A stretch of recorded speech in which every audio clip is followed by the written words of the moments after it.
Malta's imam urges gay men to marry women. A woman travelling back to Malta finds she's positive day after her flight.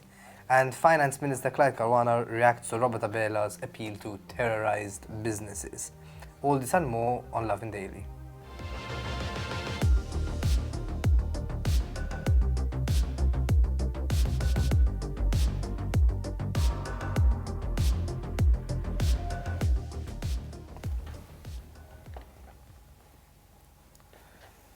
Good evening and welcome to another edition of Lovin Daily. I'm Tim, joined today by Lisa.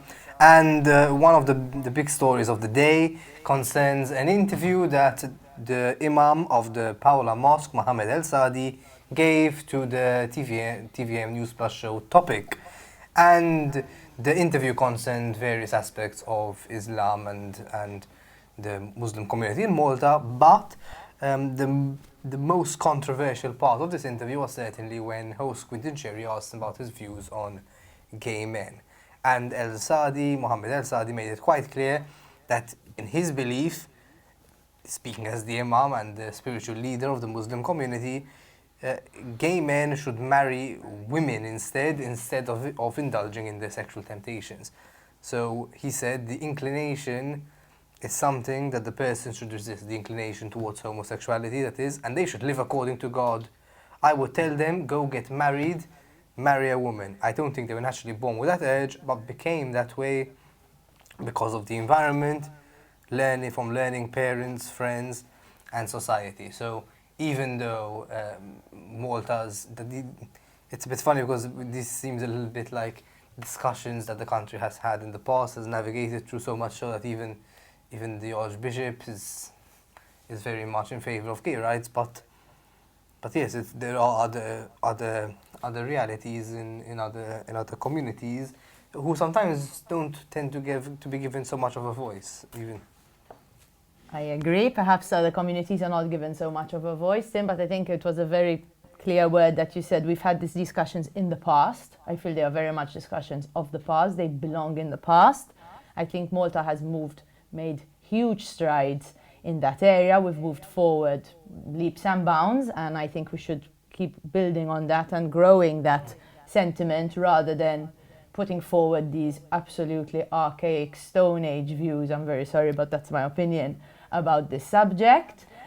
He also said gay men should marry a woman and try, like a try before you buy kind of situation. And I don't know, I'm not fully on board with this. No, I'm not on board with it at all. It's and especially the fact that he was speaking so openly about, like, there wasn't any sense of shame about these beliefs. And this is the spiritual leader of a community we're talking about. And even though they're not given that much space, like I said, there are quite a lot of them there. So this is the message that a lot of people in Malta, the most LGBT progressive country in Europe, if not the world, one of, are being told. And yeah, no, it should be treated, I think, like any other person with authority who says such a thing. And that is, like you said, these views belong, if not in the Stone Age, at least quite a few decades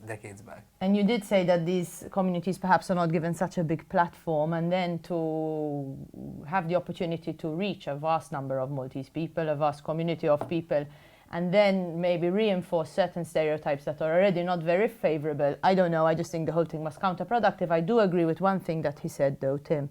He said that most women only want to marry one man, and I have to agree with that. Probably one man is enough. And talking about one man or one woman, a woman travelling back to Malta recently found she was positive for COVID-19 after getting off the plane.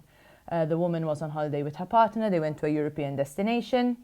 Her partner developed symptoms while they were away, but he did test negative, and the doctor said he had a sinus infection. The woman then went on to develop symptoms before their flight, but not thinking much of it, took some paracetamol and came home. Once home, she did test positive for the virus, and that got her thinking, seeing as she was vaccinated and boosted, but she thinks she was probably positive on the flight and could have exposed others to the virus. The woman in question said she was already skeptical about taking the vaccine and the booster, but she took it because of work requirements. But this has sort of fueled her fire, making her question whether the measures are effective. And I guess I have to agree with her here. Sometimes we've put all these protocols in place, but they don't actually work as they should. Anyone with a vaccine certificate can come into Malta, but that is not to say that the vaccine certificate prevents you from getting sick in of itself. Yeah, no, I think what this shows, if anything, is that any illusion or delusion that we can still eliminate this virus from within our communities must be put to bed. It's not possible unless you're going to lock down the world at the same time, which is not going to happen. And discussion globally, but even in Malta, it seems to be moving into a direction of not only we have to learn how to live with the virus, but what does this mean? In countries like England, Ireland are lifting most of, not all of their restrictions. And the Prime Minister of Tabela said yesterday quite clearly that the time has come to discuss moving away from viewing this as a pandemic and seeing it as an endemic illness like we see the common cold or the flu. The implications of that presumably would mean a complete end to quarantine, all these fines, an end to the daily COVID bulletin. It's something like it's in the background but not dominating our lives in the way it does. It's been 2 years, and I do prescribe to that. Yeah, the sentiment is changing. To that Tim, sentiment, yes. Sure. In that same speech, the Prime Minister gave, moving on to the next story, the Prime Minister gave quite an interesting comment to businesses. He said businesses who feel that they're victims of overzealous enforcement should not think twice before coming directly to me, the Prime Minister that is, and complaining about it, and the Prime Minister will be their shield against the government's own institutions. Pure electoral maneuvering. He obviously feels that there's a sentiment of anger among businesses that they're being hard done by, not only by lots of enforcement, also by these vaccine certificates. And he said that I will personally be your defender, which is ridiculous because at the end of the day, like you're meant to be part of an ecosystem, a democratic ecosystem, which includes the institution. Now we asked, Lovin Malta asked Finance Minister Clyde Caruana what he makes of this, his reaction to the Prime Minister's comments, and he played it down. He's saying, this is a small country, Malta's a small country, it's always been the case that people try to chase after politicians. I don't think the Prime Minister said anything new. Of course, the difference is that the Prime Minister is here encouraging them to chase after him, and he had no response to that. Yes, I mean, like you said, there is a lot of frustration out there, and that this was a kind of way of trying to appease that frustration with an election around the corner. It is obviously the message that you want to send is that we are here for you, we are listening to you, and your problems are important to us, but we'll see how true that is. Moving on to another story. So Miriam Dalli's Twitter account was hacked over the weekend. Her location was changed to New York City and featured several posts from gaming console sellers and resellers. The minister reported the crime to the cybercrime unit, and investigations are currently underway, but there's as yet the identities of the hackers is still unknown.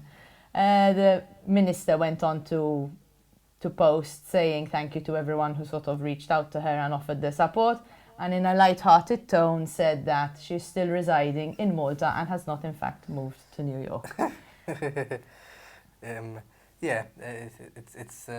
It's a good thing it wasn't Conrad Mitzi's account which was hacked instead of living in New York, because that's literally not possible at the moment. No, okay. It's not. No, but it's just an example that social media isn't as secure as sometimes you think it is. Even to people who are running the country, that some guy can just come in and now your account is now selling PS5s. PS5s, nice. Finally, to a light story. DEWFRESH, the renowned company that produces those famous sausages to cook. You love them, right? Those pink sausages to cook on barbecues in the summer.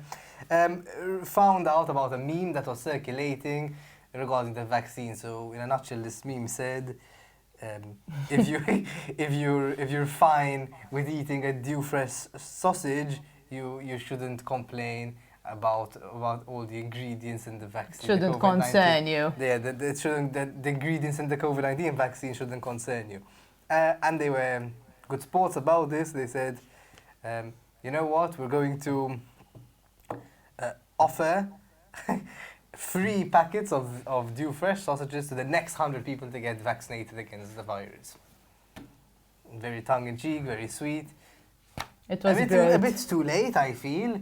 They should have done it a bit earlier, not when most of the people already got the booster. They should have done it when... Yeah, but this is the extra motivation that you need if you've been on the fence, Tim. Yeah. If there's something that's going to push you over, it's a packet of DEWFRESH pink sausages. Being banned from restaurants No, and bars. That's it. But and being forced to wear a mask outside.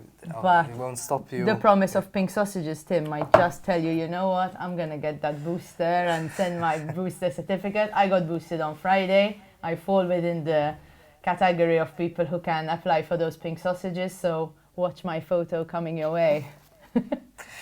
That's right. And that brings us to an end to today's episode of Lovin Daily. Make sure you follow lovinmalta.com and have an evening full of lovin'.